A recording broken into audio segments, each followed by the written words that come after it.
નમસ્કાર મિત્રો, કેમ છો બધા? મજામાં દેશો. પાવર ઓફ મેથ્સ યુટ્યુબ ચેનલમાં આપનું હાર્દિક સ્વાગત છે. મિત્રો, આજે આપણે ધોરણ 7 ની અંદર વિષય ગણિત છે, પ્રકરણ સમય સંખ્યા. એમાં આપણે અગાઉ દાખલો 1 જોયો હતો.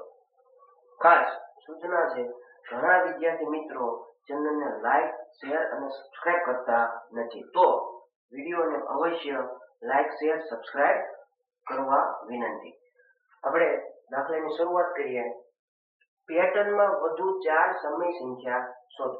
એટલે તમારે પેટર્ન પૂરી કરવાની છે. એટલે કે આમાં શું પેટર્ન રહેલી છે એવી સંખ્યા તમારે 4 વધારે લેવાની છે. સાવ સહેલામાં સહેલું છે. તો આપણે જોઈએ.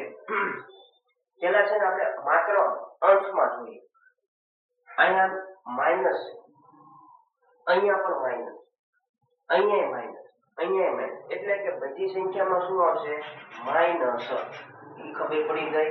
ચલો, ત્યાર પછી અહીંયા 3 છે, પછી અહીંયા 6 છે, પછી અહીંયા 9 છે. તો આમ જોવો ને તો 3 નો ઘડિયો છે. 3 એકા 3, 3 દુ 6, 3 ત્રી 9, 3 ચોક 12, 3 પંચા 15, 3 6 18, 3 સત્તા 21, 3 અઠા 24. માઇનસ કેમ લખ્યા? કારણ કે બધી સંખ્યામાં માઇનસ છે, તો માઇનસ લખવા પડે. હવે આપણે છેદમાં વાળો જોઈશું. અહીંયા 5 છે, 10 છે, 15 છે, 20 છે. તો અહીંયા આપણને 5 નો ઘડિયો જોવા મળે છે. તો 5 નો ઘડિયો 5 ચોક 20, 5 પચો 25, 5 છ 30, 5 સત્તા 35, 5 અઠા 40. આ પેટર્ન પૂરી કરી. ત્યાર પછી બીજી સંખ્યા માઇનસ માઇનસ માઇનસ. તો બધા માઇનસ આવે તે કાંઈ વાંધો નહીં. 1 છે, 2 છે, 3 છે, ખબર પડી ગઈ. -4, -5, -6, -7. બધાયના છેદમાં 4 છે, 8 છે, 12 છે. તો અહીંયા 4 નો ઘડિયો જોવા મળે છે. તો 4 નો ઘડિયો બધાને આવડે? હા. તો 4 તેરી 12. પછી શું આવે? ચોકે ચોકે 100, 4 પંચા 20, 4 છ 24, 4 સત્તા 28. આ એનો જવાબ. ત્યાર પછીનો દાખલો. અહીંયા માઇનસ છે, અહીંયા માઇનસ છે, અહીંયા માઇનસ છે, અહીંયા માઇનસ, એટલે કે બધી સંખ્યામાં માઇનસ આવે. મિત્રો, એક ખાસ નિશાની નીચે જો હોય તો હંમેશા એને ઉપર લાવવી પડે. એટલે બધી જે નિશાની છે એ ક્યાં જતી રહેશે? ઉપર જતી રહેશે. એટલે આપણે જે જવાબ લખશું એમાં નિશાની આપણે ઉપર લખશું. નીચે લખો ઉપર લખો કોઈ ફેર પડે નહીં. બરોબર? તો આપણે ઉપર લખવાનું છે માઇનસ 1, 2, 3, 4, કેટલા પગડા છે? 5, પછી 6, પછી 7, પછી 8. બધી સંખ્યા માઇનસ છે. માઇનસ નિશાની અહીંયા ક્યાં છે? નીચે. એને ઉપર લાવવી પડે. છેદમાં 6 નો ઘડિયો જોવા મળે છે. 6 એકા 6, 6 દુ 12, 6 થી 18, 6 દુ 24, 6 પંચા 30, 6 અહીંયા 36, 6 સત્તા 42, 6 અઠા 48. ત્યાર પછીનો દાખલો. અહીંયા પહેલી સંખ્યા અને બીજી સંખ્યા બંને સમાન છે. અહીંયા તમને પેટર્ન જોવા મળતી નથી, પણ બીજી સંખ્યા તમે જુઓ તો પેટર્ન જોવા મળે છે. બીજી સંખ્યા કેવી છે? માઇનસ. તો માઇનસ નિશાની આપણે ઉપર લખીએ તો પણ ચાલે. તો માઇનસ અહીંયા 2 છે, 4 છે, 6 છે. તો 2 નો ઘડિયો જોવા મળે છે. 2 ચોક 8, 2 પંચા 10, 2 છ 12, 2 સત્તા 14. બધાયના છેદમાં 3 નો ઘડિયો જોવા મળે છે. 3 એકા 10, 3 દુ 6, 3 ત્રી 9, 3 ચોક 12, 3 પંચા 15, 3 છ 18, 3 સત્તા 21.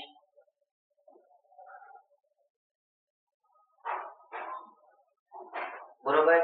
માઇનસ નિશાની નીચે રાખવાની થતી નથી, એને ઉપર લાવવી પડે. નીચે રાખો તોય પણ જવાબ સાચો છે. ત્યાર પછી નીચેના માટેના 4 સમાન સમય સંખ્યા શોધો. સમાન સમય સંખ્યા એટલે એક પ્રકારની પેટર્ન. સમાન સમય સંખ્યા એટલે એક પ્રકારની પેટર્ન. આપણે જાણીએ છીએ પેટર્ન એટલે 1 લેવાના, પછી 2 લેવાના, પછી 3, 4 એવી રીતે કન્ટિન્યુ પેટર્ન લઈ લેવાની એટલે આપણને સમાન સમય સંખ્યા મળી જાય. સમાન સમય સંખ્યા એટલે દેખાવ બેયનો અલગ અલગ, પણ જ્યારે તમે છેદ ઉડાડી દો ત્યારે હજીની રકમ પાછી મળી જાય, એને પણ સમાન સમય સંખ્યા કહેવાય. તો સમાન સમય સંખ્યા એટલે એક પ્રકારની પેટર્ન. તો પેલા રકમ લખવાની -2/7, પછી ગુણાકાર ગુણાકાર, ઉપરે ગુણાકાર નીચે ગુણાકાર. હવે છે ને અહીંયા 1 લેવાના, ઉપરે 1 નીચે પેલા રકમ લખવાની, પછી ઉપરે ગુણાકારની નિશાની, નીચે ગુણાકારની નિશાની, ગુણાકાર 1 ગુણાકાર.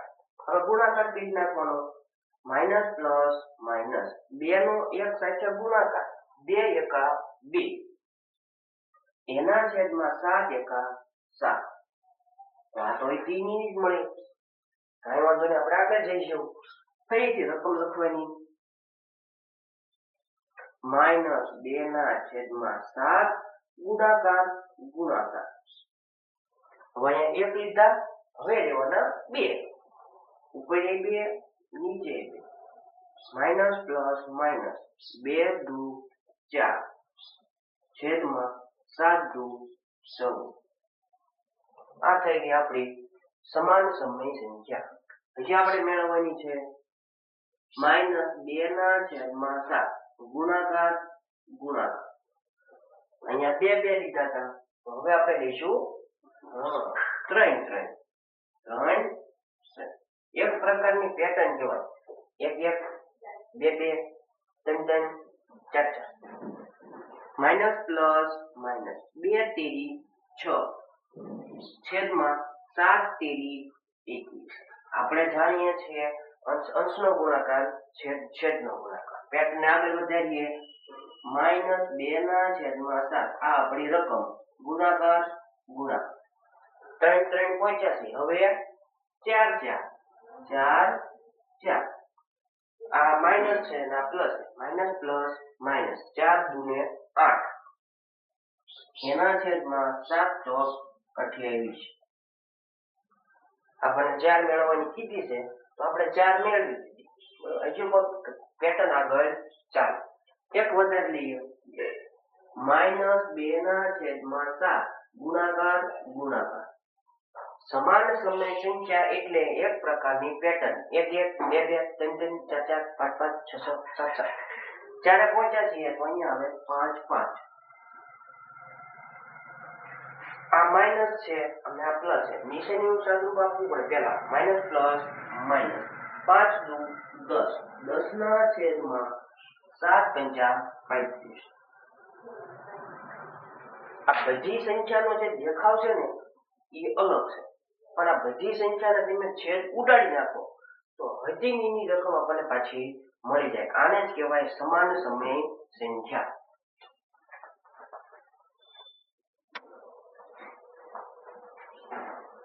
હવે બી નંબરનો દાખલો, નિશાની નીચે કોઈ જ રખાય નહીં અને ઉપર લઈ લઈએ, બરાબર -5/3.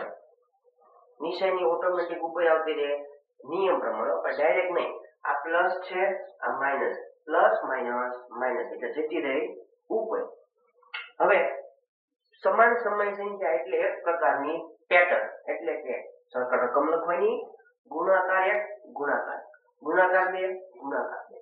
તો આપણે પહેલી સમય સંખ્યા લઈએ, આપણે 2 થી સ્ટાર્ટ કરીએ, કારણ કે 1 લઈએ છીએ તો આપણે હજી ઈ નહીં મળે, આપણે 2 થી સ્ટાર્ટ કરીએ. -5/2/3/2, એટલે કે પેલા રકમ લખવાની, પછી ગુણાકાર 2 ગુણાકાર 2, સાદું રૂપ, માઇનસ પ્લસ માઇનસ, 5 દુ 10 છેદમાં 3 દુ 6. પહેલી મળી ગઈ, સમાન સમય સંખ્યા એટલે પેટર્ન. આગળ જાઓ. -5/3 આ આપણી રકમ ગુણાકાર ગુણાકાર. હવે 2 લીધા હતા, હવે લઈશું 3 3 માઇનસ પ્લસ માઇનસ 5 તેરી 15 છેદમાં 3 તેરી 9.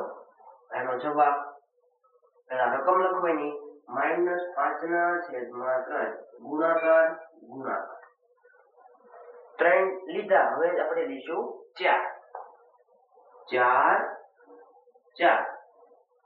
અંશનો ગુણાકાર છેદનો ગુણાકાર માઇનસ પ્લસ માઇનસ 5 નો 4 સાથે ગુણાકાર 20 છેદમાં 3 ચોક 12. 3 થઈ, એક બાકી છે. રકમ લખવાની -5/3 પછી ગુણાકાર ગુણાકાર. 4 પહોંચ્યા છીએ, હવે લઈશું 5 ઉપર 5 નીચે 5 માઇનસ પ્લસ માઇનસ 55 25 એના છેદમાં 3 15. સમાન સમય સંખ્યા એટલે એક પ્રકારની પેટર્ન. અહીંયા તમે જે પેટર્ન બનાવી હતી એનો એ જ દાખલો આપણે ઊભી રીતે ગણ્યો છે. બરોબર? પેટર્ન એક એક લેવાના, 2 2 3 3 4 4 5 5 એવું કઈ જરૂર નહીં કે 1 2 3 4 5 જ લેવા. તમારે જે લેવો એ લઈ શકાય છે. તમે જો સંખ્યા મોટી લો તો જવાબ પાછો મોટો આવે. સાચો છે, ખોટો નથી. પણ શક્ય બને તો આપણે નાની રકમ લખવાની, જેથી કરીને આપણને વાંધો ન આવે. ચલો ત્યાર પછી છેલ્લો દાખલો.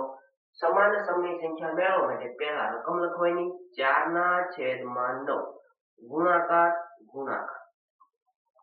પેટર્ન લેવાના આપણે 2 ઉપર 2 નીચે 2 4 દુ 8 9 દુ 18. આ પહેલી સંખ્યા. પેટર્ન ને આગળ વધારીએ. 4/9 ગુણાકાર ગુણાકાર. ઉપર 3 નીચે 3 4 તેરી 12 9 તેરી 27. હજુ પેટર્ન આગળ વધારીએ. 3 લીધા છે, હવે લઈએ 4